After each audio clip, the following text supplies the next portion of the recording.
I've not followed Johnson's appearance in Madlanga. I've got no such a privilege, unfortunately. I was one of the ground forces that organized the rally of the EFF in Thohoyandou.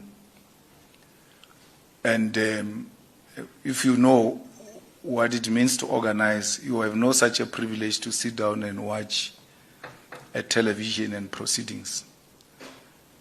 So I will, maybe some officials have watched will be able to give a commentary on that, but I didn't see it, unfortunately.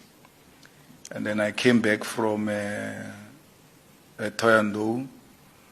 I had to deal with funeral. So I come directly from preparing funeral to this podium. Again, I had no privilege of watching. So I will make time when, I don't know when, because it's going to become more and more busy now. And that's what we are obsessed with now, running a well-oiled machine towards victory on the 4th of November. So I'm unable to make that comparison. But even if I'd watched, I was not going to be in a position to give a comment, as it were, because the ad hoc committee is at an end. It's writing a report. So I can't give views here and go and give views in the ad hoc committee, especially when we do the final report. I think, if I'm not wrong, we have a meeting tomorrow or today, next Wednesday, to give a final report. And my views will be expressed, as it were. My comparison to Winnie Mandela, it was in relation to what she presented at the ad hoc committee. The ad hoc committee and Madlanga Commission are not the same thing. And they don't use the same style of investigation, the same style of interrogation. She might have impressed me at that ad hoc committee and impressed me in the Madlanga Commission. I don't know. Or in the Madlanga Commission, she might have said things that were not put forward in the ad hoc committee. And therefore, to compare the two will actually be unreasonable. The reality of the situation is that you are going to have two reports. There's going to be Madlanga Commission report, and there's going to be ad hoc committee report. They may not say the same thing. They may say the same thing.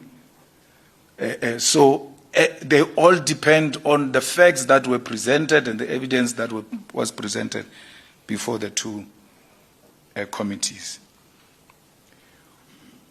I never get an opportunity to interact with Khan. I know Khan, and I've already made it very clear, I know Khan. He was shot, and then we were told he's in a hospital, he can't speak and all of that, and I left it at that. If any call which I made was to Mohammed, you see, said that the mention was talking to Khan in the WhatsApps. That's the man I called. I said, what's happening? Did they really shoot this guy, or what is the story? Because others say he was shot, others say he was not shot. No, he said, hey brother, he was shot, that guy. He's in a hospital. How did they shoot him on the leg? He says, no, they didn't shoot him on the leg. They shot him on the chest or something. But I had your information when I was speaking to Mohammed. And Mohammed had a clear, elaborate information of what happened and so on and so forth. And I left it there. Because I couldn't go and see him. I can't call him. I can't do anything until Madlanga has done his work. If there's anything wrong that Khan has done, the Madlanga Commission must take him on. It's wrong for that young man of MK to say, I prevented Khan from coming to the ad hoc committee. I never did that. I asked the question, on which basis are we calling Khan? Whoever said we must call Khan should have given the reasons why. Because I had no reason to call Khan. So I shouldn't ask you a question when you say, let's call Khan, and I ask you, why? Why should you call Khan? Foolish as they are, they can't reason. They keep quiet. They run away. They don't say anything. And then Khan doesn't get called. They blame it on me. As if I was running the committee alone. I'm not the type you will say things I don't question. I will question. Skosana said we must call judges. You remember that? Skosana said we must call judges. I said, you can't say judges. You must say a name, because judges is huge a concept. It includes the whole judiciary. And when it comes to judiciary, you must be very specific when you attack it. You must not just be using a blanket approach towards all the judges, because that thing is the last line of defense. If we delegitimize that sphere of government, we must know we're all in danger.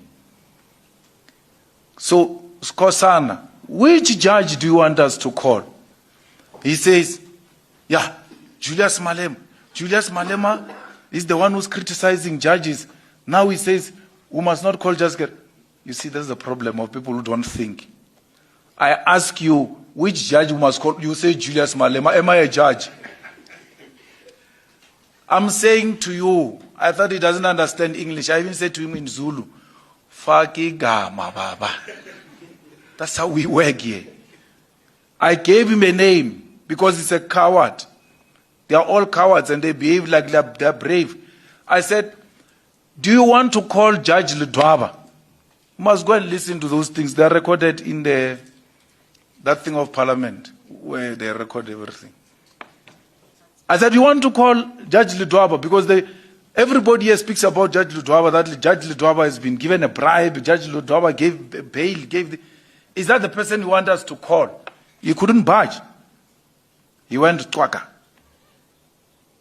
Tomorrow I'm going to be blamed that I said they must not call judges. When I called, which judge?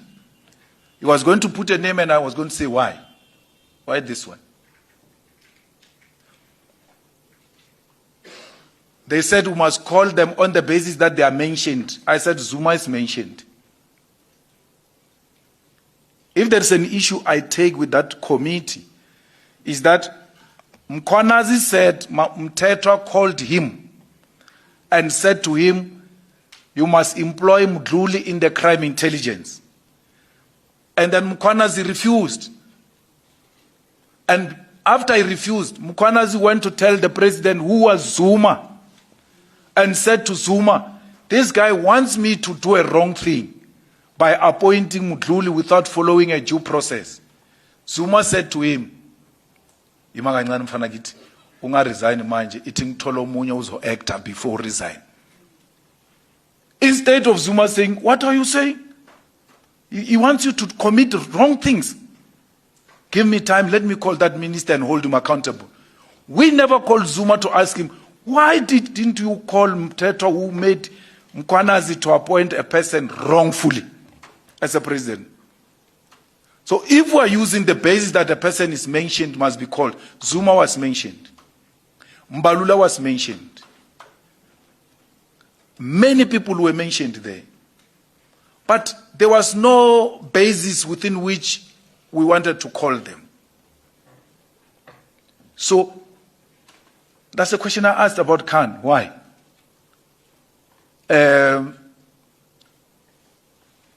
So the young man goes there. All of you make an issue about me for obvious reasons, because I make you trend. If you write about your grandfather, you will not even trend. Where they say Malema, you just jump. You don't process anything. This guy says, I got called into a meeting with those guys of cigarettes in KZN. I forgot their names. He was called by Zuma's PA into that meeting in Durban. He was sitting in the meeting and they said to him, "Why do you trouble our guy?"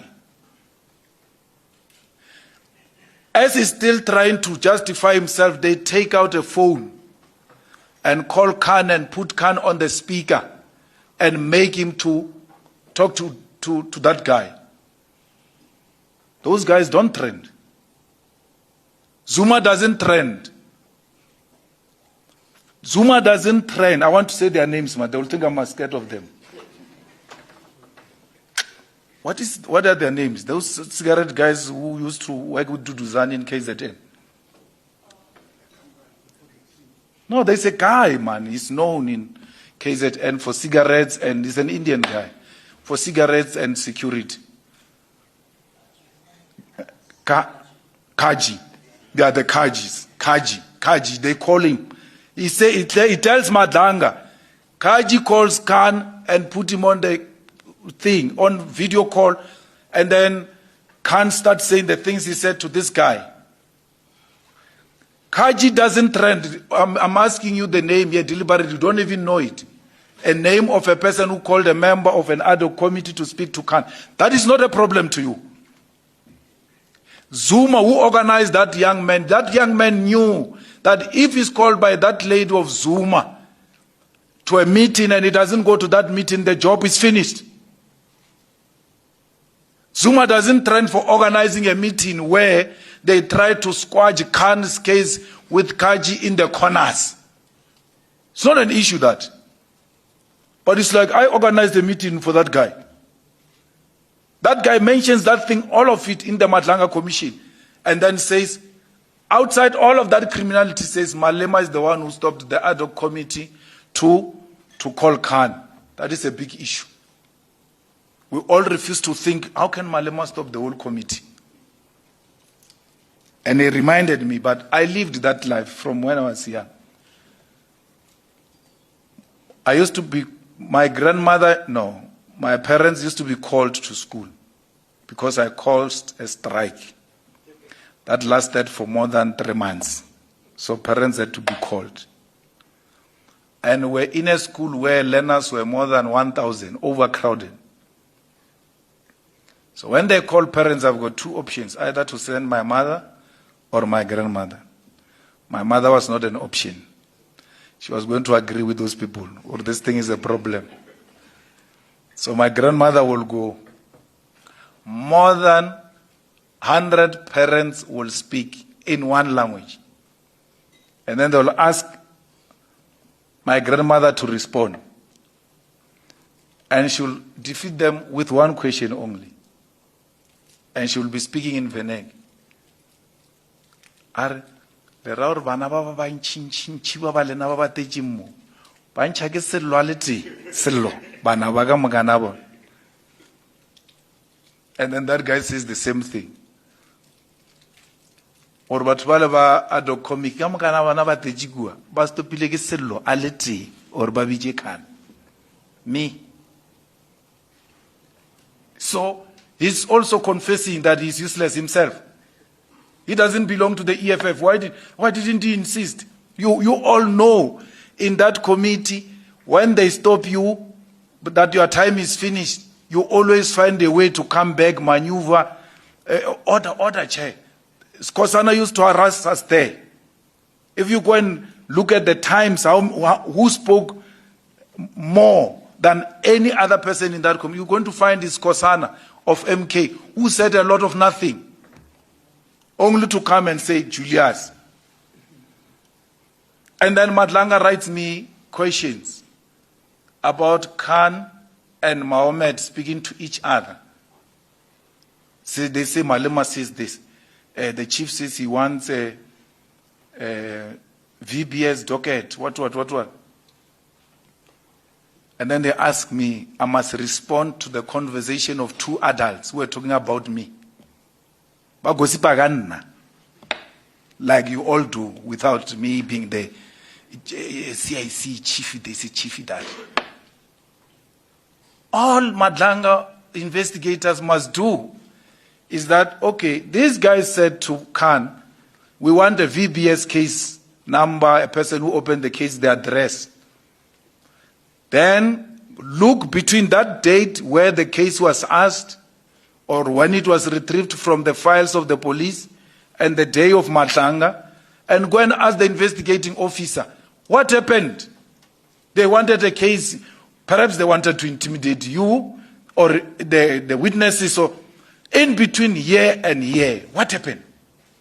Because I don't know what case they are talking about. I don't know who's the investigating officer. I've never spoken to any investigating officer. A proper investigator will say, okay, maybe they wanted a docket, they wanted his address, they wanted to intimidate him. Oh no, they wanted to offer him money. Oh no, let's go and find out from him. Has there been anything from Malema to you since you opened this case? Has there been anything to any witness since this case was open? I've never done anything like that in my life. Khan goes to a DC.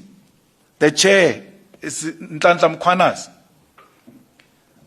They say Khan was looking for that case because I was going to help him with his DC.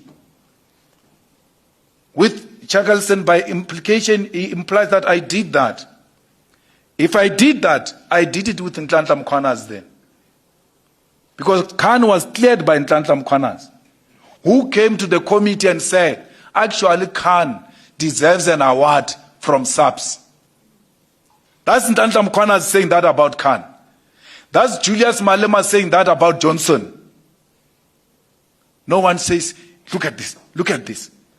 Why did Mkhwanazi say Khan deserves an award? The same way you say, why did Julius say Johnson is Winnie Mandela? Why are you not saying, why did Nhlanhla Mkhwanazi say Khan deserve an award from SAPS for saving the day on that day? And you want me to listen to what you are saying when I know that you are full of hypocrisy, inconsistent, and full of vendetta. And you think what you are saying can get to me? No inconsistent person will ever get to me. No one. I'm giving you a typical example. In the same committee, I say, Johnson, you are like Winnie Mandela. Then more information gets revealed in Matlanga. Look at this, Julius. Look at this, Julius. In the same committee, Nhlanhla Mkhwanazi says, General Khan deserves a SAPS award for saving SAPS on that day. More information gets revealed in Matlanga. No one says, look at this Mkhwanazi. Look at this Mkhwanazi. And I must respect your views. You think I don't know that you are wishing bad things for me? Like whoever says, is